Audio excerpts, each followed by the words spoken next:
Иваново были такие собаки, которые назывались, пастушьи собаки, которые назывались барак. Ну, это определили, в общем-то, до меня исследователи.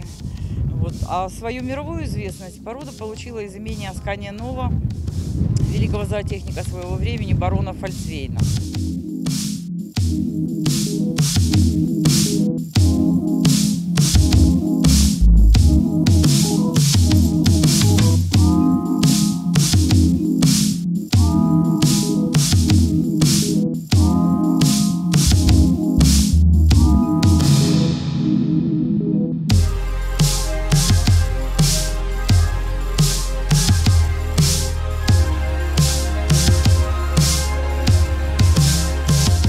Очень умная.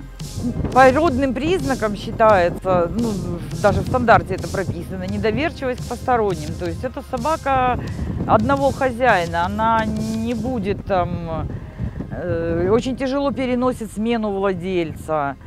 Вот. Но зато за своего хозяина и его семью она будет стоять насмерть до конца.